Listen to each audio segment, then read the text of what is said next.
on U.S. businesses, I think business is essential, and we've been talking with business leaders from the U.S., from Egypt, about the future.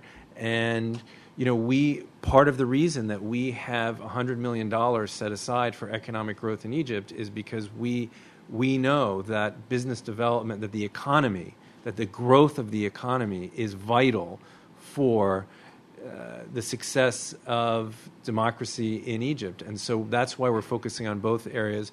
And yes, business is absolutely a part of it, and we look forward to partnering with business leaders in Egypt, in the region, and in the United States in our work.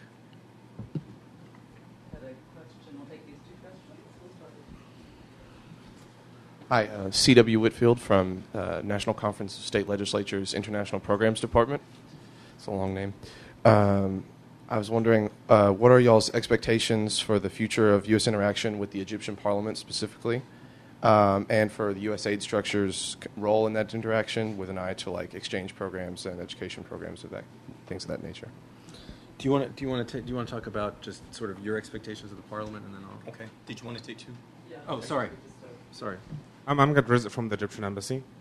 There are voices actually, both in Cairo and here, talking about debt relief and how it could be beneficial for both the development, of Egypt, especially in this period.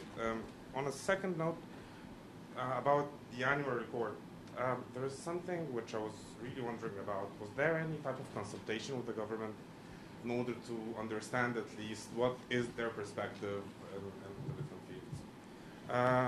Mr. Garrett, a very quick comment. In 2005, 2006, I used to work before joining the government, I used to work in a couple of civil society organizations.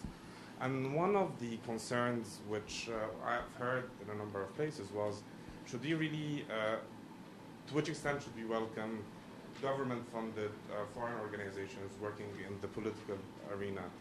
Do you still hear such concerns?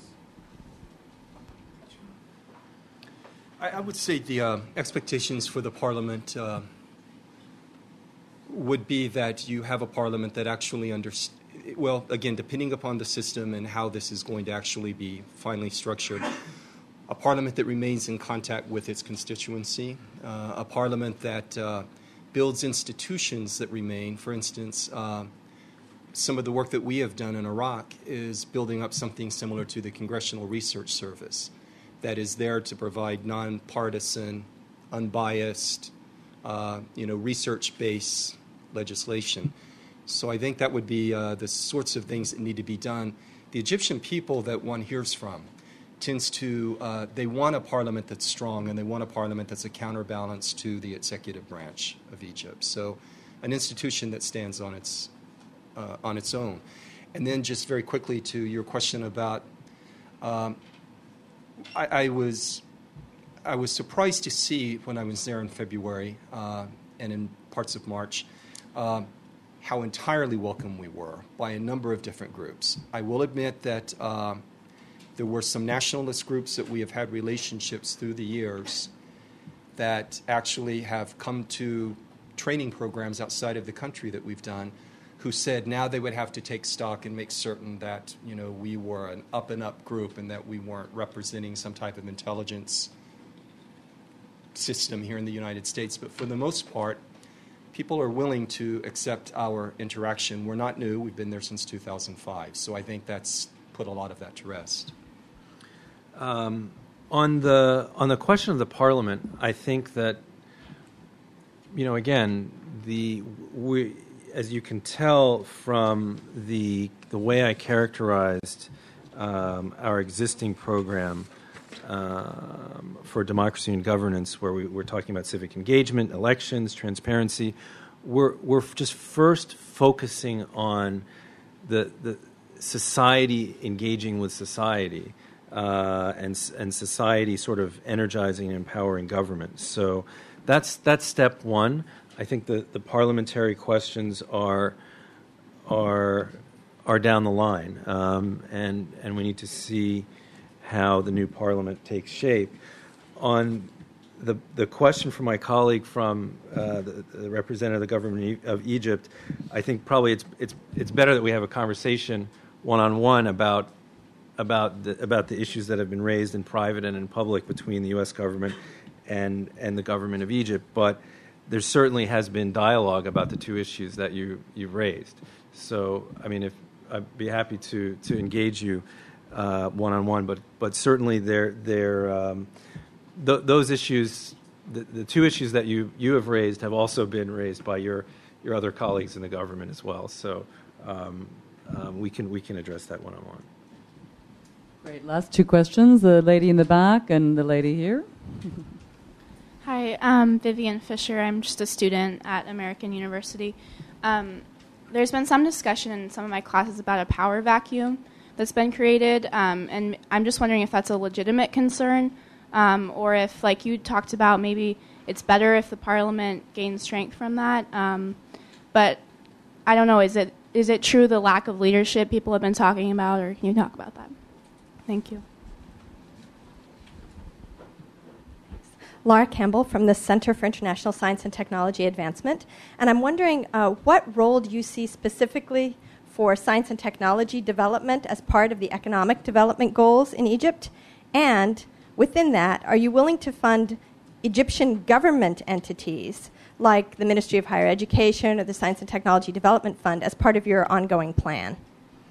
That's a very specific question for which I don't have the specific details, but what I can say is that throughout the course of the past year, we have had a science and technology focus. There was a significant study that was done on science and technology partnership with Egypt, and we are not seeing. I mean, our priorities at the moment are the democracy and governance engagement and the economic growth. But that's certainly an issue that we think is important and that we are looking at. But in this context. At this moment, at this historic time, we felt that the focus with our resources needed to be on the sort of the short term, stabilizing the economy, growing the economy, and empowering Egypt as a nation, its people and its government to move forward. But what you're talking about has been something that is very much on our minds. It sounds like you may even be aware of the study that we've done from the way you're responding. On the question of a power vacuum in Egypt, I